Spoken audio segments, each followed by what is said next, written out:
மனைவியோடைய தொல்லை தாங்க முடியாம சென்னையை விட்டு வெளியேறி தலைமறைவா இருக்கிறதா தொழிலதிபர் வெளியிட்டிருக்கக்கூடிய பதிவு இணையதளத்துல வைரல் ஆகிட்டு வருது.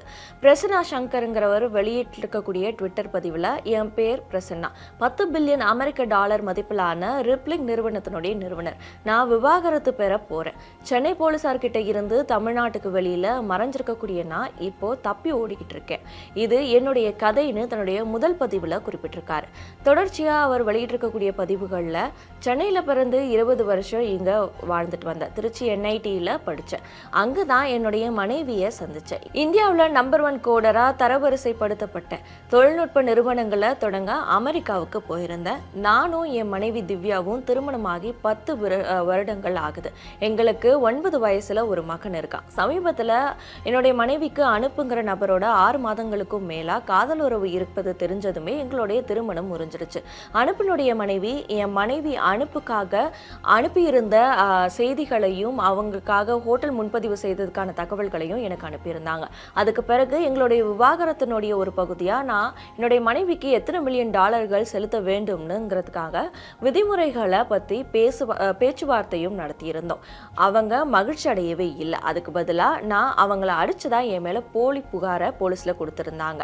பிறகு நான் அவங்கள பாலியல் பலாத்காரம் செஞ்சதாகவும் அவங்க போலி புகார்களை கொடுத்தாங்க. சிங்கப்பூர் போலீசார் இந்த குற்றச்சாட்டுகளை விசாரிச்சு அது எல்லாமே ஆதாரம் இல்லாததுன்னு கண்டறிஞ்சு எல்லா குற்றச்சாட்டுகள்ல இருந்தும் என்ன விடுவிச்சாங்க.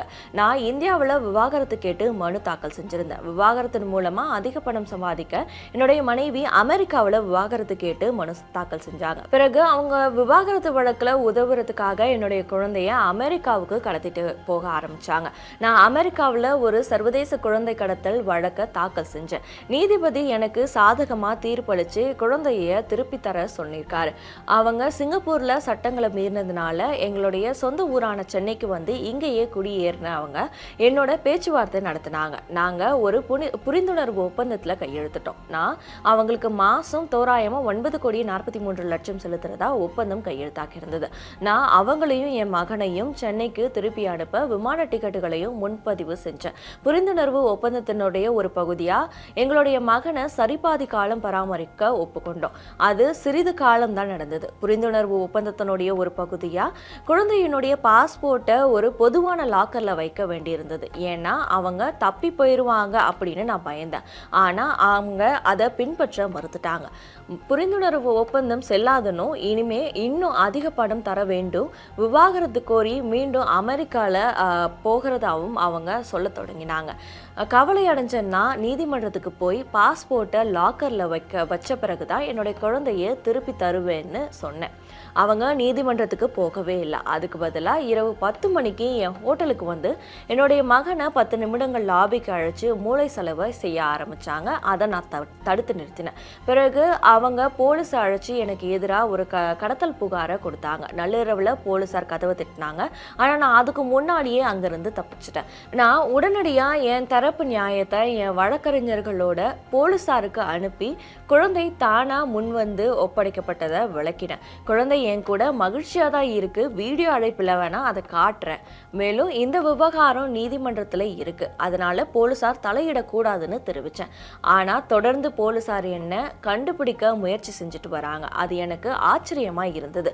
இவங்க என் அம்மாவனுடைய வீட்டை தாக்கி என்னை பத்தி விசாரிச்சிருக்காங்க. குழந்தைய அழைச்சிட்டு போக உதவின என்னுடைய நண்பர் கோகுல அவங்க தொடர்பு கொண்டு தொடர்ந்து தொந்தரவு செஞ்சுட்டும் வந்துட்டு இருக்காங்க. என்னை கண்டுபிடிக்கல அப்படின்னா அவன் முக்கிய குற்றவாளியா சேர்க்கப்படுவான்னு சொன்னாங்க.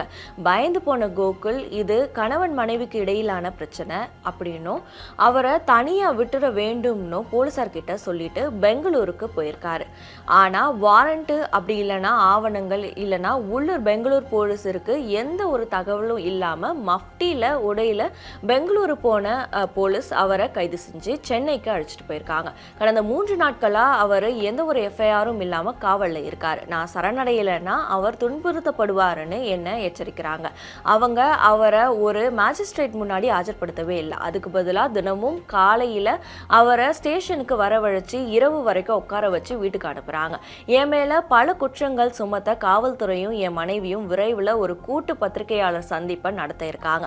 என்னுடைய சமூக ஊடக ட்வீட்டுகளை தவறான தவறானவைன்னு கூறி என்னுடைய நண்பர் கோகுலையும் கையெழுத்திட சொல்லியிருக்காங்க. திங்கட்கிழமை நான் எனக்காக நீதிமன்றத்தில் துன்புறுத்தல் தொடர்பாக மனு தாக்கல் செஞ்சு நீதிமன்ற அமைப்பு மூலமா விஷயங்களை எடுத்துட்டு போக போறேன். இதுக்கிடையில என்னுடைய முழு குடும்பமும் தமிழக போலீசார்கிட்ட இருந்து ஒளிஞ்சுக்கிட்டு மாநிலத்துக்கு வெளியில இருக்காங்க.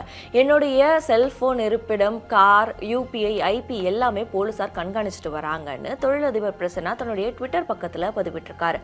அதோட தன்னுடைய குழந்தை மகிழ்ச்சியா இருக்கிறதுக்கான வீடியோக்கள், தன்னுடைய மனைவிக்கு எதிராக நீதிமன்றம் வழங்கின தீர்ப்பினுடைய நகல்னு பல ஆதாரங்களையும் அவர் இணைச்சிருக்காரு.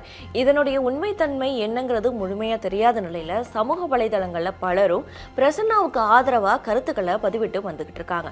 ஒரு புறம் பிரசன்னா சமூக வலைதளங்கள்ல தன்னுடைய கருத்துக்களை பதிவிட்டு வந்துட்டு இருந்தாலும், மறுபுறம் அவருடைய மனைவி திவ்யாவும் அவங்களுடைய கருத்துக்களை மீடியா கிட்ட பேட்டிகளா கொடுத்துட்டு வந்துட்டு இருக்காங்க. அதுல அவங்க வந்து தன்னுடைய கணவர் தான் மகனை கடத்திக்கிட்டு போயிட்டு மகனை என்கிட்ட கொடுக்க மாட்டாரு அப்படின்னு சொல்லி பல பேட்டிகளையும் கொடுத்துட்டு இருக்காங்க.